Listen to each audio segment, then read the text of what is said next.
दोस्तों ये रहा तीसरा प्रश्न जो कि काफी बार ये एग्जाम में पूछा जा चुका है, तो आप इसे ध्यान सुनिएगा। इसके बाद से मैं इसका एक HW दूंगा, इस तरह का एक प्रश्न दूंगा जो कि आपको बनाकर कमेंट बॉक्स में बताना है कि हाँ सर आपका इसका आंसर ये होगा, ठीक ना। चलिए इसे बनाते हैं और समझते हैं। एकदम आसान है, बहुत आसान, बस आपको थोड़ा सा ध्यान दीजिए, ठीक ना। चलिए यहाँ पर प्रश्न ये बोल रहा है कि एक द्विघात बहुपद ज्ञात कीजिए। द्विघात बहुपद ज्ञात कीजिए। हम लोग पिछले 2 बार हम लोग पढ़ चुके हैं कि द्विघात बहुपद का रूप कैसे होता है। तो पहला प्रश्न पढ़े थे कि एक्स स्क्वायर माइनस क्या बाबू, तो 2x माइनस 8 था ना जी। दूसरा प्रश्न पढ़े थे 6x स्क्वायर और माइनस 7x और माइनस 3 था। इस टाइप का था ना, ये क्या था बाबू, तो द्विघात बहुपद था ना। तो देखने कि इसमें तो है ही नहीं, इस प्रश्न में है जी नहीं। आपको क्या करना है कि इस तरीके का आपका प्रश्न, इस तरीके का द्विघात बहुपद आपको निकालना है। कैसे निकालना है, तो आपको दिया है यहाँ पे जिसके शून्यकों का योगफल -3 दिया है, यानी कि उसके शून्यकों का योगफल -3 दिया है, यानी -3 दिया है और गुणनफल 2 दिया है। आपको अभी कभी एकदम पिछला प्रश्न में बताया हूं कि योगफल निकला था और गुणनफल कैसे निकाले हैं, निकला ना जी।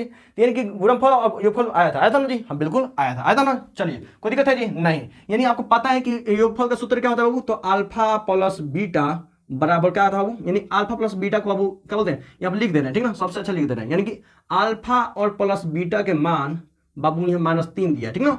गुणनफल के मतलब होता है कि बाबू अल्फा गुने बीटा के मान, यानी कि करने मतलब क्या है बाबू कि योगफल के मान दिया है -3 और गुणनफल के मान दिया है बाबू 2, ठीक ना। आपको क्या करना है, इसको बनाना है। आपको क्या करना है बाबू, इसको बनाना है। और इससे आपको यानी कि आपको योगफल से और गुणनफल से आपको इस तरीके का द्विघात बहुपद निकालना है। बहुत आसान है, बहुत आसान है। आपको क्या करना है कि यहाँ पर लिखना है कि दिया है, दिया है, ठीक ना। दिया है क्या दिया बाबू, शून्यकों का योगफल, शून्यकों का योगफल, शून्यकों का योगफल दिया ना जी। हाँ बिल्कुल दिया है। आपको सिर्फ प्रैक्टिस करना है बाबू, ठीक ना। आपको सिर्फ प्रैक्टिस करना है, ठीक ना। तो शून्यकों का योगफल मतलब होता है कि शून्य 2 गुण निकला था, एगो अल्फा बराबर निकला था, एगो बीटा बराबर निकला था। यानी एक्स के मान 2 निकल रहा था, प्लस में या माइनस में, तो ये प्लस वाला को अल्फा बराबर मान रहे थे और बीटा को माइनस वाला मान रहे थे, मान रहे थे बिल्कुल। हाँ, और शून्यकों का योगफल को बोले तो दोनों को जोड़ेंगे, यानी अल्फा और प्लस बीटा को हम क्या करेंगे, जोड़ेंगे। यानी शून्यकों का योगफल यानी अल्फा प्लस बीटा का मान दिया है, कितना दिया बाबू, तो -3 दिया है, ठीक ना। दूसरा दिया है वो गुणनफल, यानी क्या, शून्यकों का गुणनफल दिया है, शून्यकों का गुणनफल,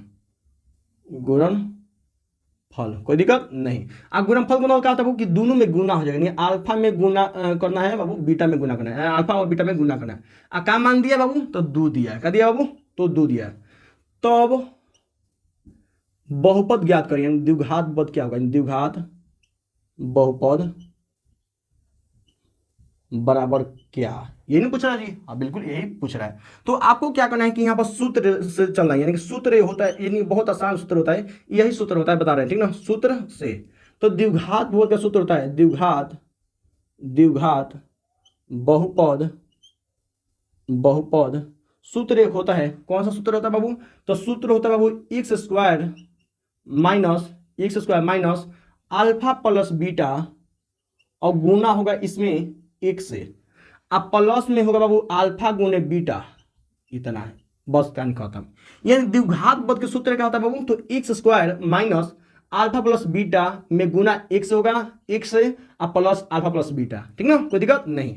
तो एक्स स्क्वायर, तो जिस तरह से एक्स स्क्वायर है उसे हम लिख देंगे एक्स स्क्वायर, कोई दिक्कत नहीं, माइनस हो तो माइनस, ठीक ना, कोई भी दिक्कत नहीं होना चाहिए।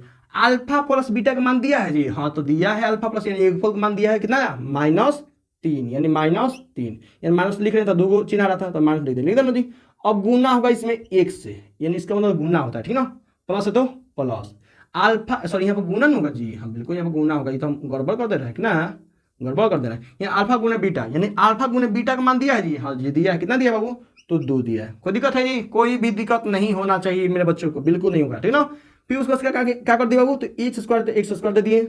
अब माइनस में माइनस से गुना होगा तो क्या होगा बाबू, प्लस। आपको पता होना चाहिए कोई भी एक ही चिन्ह में गुना होगा तो हमेशा प्लस से होता है। तो माइनस माइनस में गुना होगा तो क्या होगा बाबू, प्लस। 3 है तो 3, एक्स में 3 से गुना होता है, 3 में 1 से गुना क्या होगा बाबू, तो 1 से जुड़ेगा ना नहीं, किसी भी अचर के साथ गुना होता है तो दोनों जुड़ जाता है, ठीक ना, दोनों सट जाता है, ठीक ना। चलिए प्लस है तो प्लस, हमारा आंसर आ गया, तो आ गया, यही हमारा आंसर है।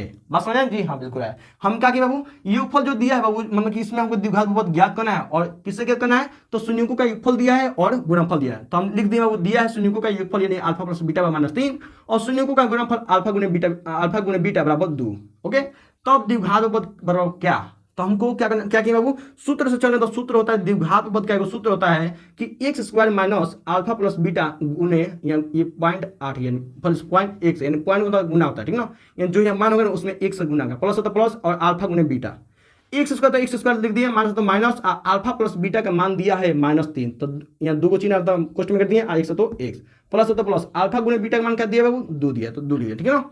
एक्स स्क्वायर माइनस में गुना होता क्या होगा, प्लस हो जाएगा, 3 में एक से होगा 3x हो गया, प्लस होता प्लस 2 हो गया, हमारा यही आपका हो गया ना जी। कैसे हो गया, क्योंकि देख रहे कि x square plus b x plus c के रूप में दिया ना जी, तो ये हो गया ना। तो दोस्तों आप सभी से उम्मीद करता हूं कि आप सभी को बहुत ही जबरदस्त तरीके से समझ में आपको आया होगा। अगर आपको समझ में अच्छे समझ में सच में आया है, सच में आपको आया है, तो वीडियो को लाइक करेंगे और कमेंट बताएंगे हाँ सर हमको समझ में आया है। अगर आपको आधा भी समझ में आया है तो आपको बहुत अच्छा, यानी बहुत आपका अच्छा दिमाग है, ठीक है ना, बहुत अच्छा दिमाग है, ठीक है ना। आप सिर्फ क्या कीजिएगा, इससे उतार लीजिएगा कॉपी पर और इससे बार बार प्रैक्टिस करिएगा, आराम से हो जाएगा। मैथ में एक चीज आपको याद रखना कि मैथ में तेज बनने के लिए मात्र एक ही चीज चाहिए, प्रैक्टिस, मात्र एक ही चीज चाहिए, प्रैक्टिस और समझ के बनाना है, प्रैक्टिस बार बार करना है। आप पक्का है, इस बात को मैं गारंटी दे रहा हूं कि आप तेज हो जाएंगे तो हो जाएगा पक्का, ठीक है ना। तो आपको ये समझ में आपको अच्छे से आया है तो वीडियो को लाइक और कमेंट में बताएंगे हाँ सर हमको समझ में आया है, ठीक है ना। चलिए एक मैं होमवर्क दे रहा हूं, देखते हैं कौन कौन बनाकर कमेंट में बताता है इसका आंसर, ठीक है ना। चलिए अगर मैं यहाँ पे -3 की जगह पर अगर मैं 4 दे देता और क्या बाबू, और यहाँ पे मैं 3 दे देता, तो इसका आंसर क्या होगा, द्विघात बहुपद क्या होगा, आपको इसका आंसर बताना है। ओके, बता सकते हैं जी, बिल्कुल, देखते हैं कौन बता रहा है। तो दोस्तों चलिए मिलते हैं नेक्स्ट वीडियो में। चैनल पर नए हैं तो चैनल सब्सक्राइब जरूर करिएगा, क्योंकि मैं जो भी वीडियो लाऊंगा आपके लिए बहुत इंपॉर्टेंट, आपके लिए नहीं आपके एग्जाम के लिए बहुत ज्यादा इंपॉर्टेंट। और जो प्रश्न आपके एग्जाम में पूछेगा सेम टू सेम वही प्रश्न लाऊंगा, आपको सिर्फ प्रैक्टिस करना है, समझना है, प्रैक्टिस करना है, ताकि इस तरह का कोई भी प्रश्न है आप धड़ल्ले से बना लें, जल्दी से जल्दी बना लें, आपका कोई भी नंबर ना कटे और आपको मैथ में ज्यादा नंबर आ पाए, ठीक है ना। आपको इस बात को मैं आपको गारंटी देता हूं। तो चैनल पर नहीं तो चैनल सब्सक्राइब जरूर करिएगा, ताकि मैं जो भी वीडियो लाऊंगा आपके पास तुरंत के तुरंत पहुंच जाए और तुरंत के तुरंत आपको मदद मिल सके और तुरंत के तुरंत आप प्रैक्टिस कर सकते हैं, ठीक ना। चलिए तो मिलते हैं नेक्स्ट वीडियो में, तब तक के लिए जय हिंद। मिलते हैं किसी स्पेशल क्लास में, तब तक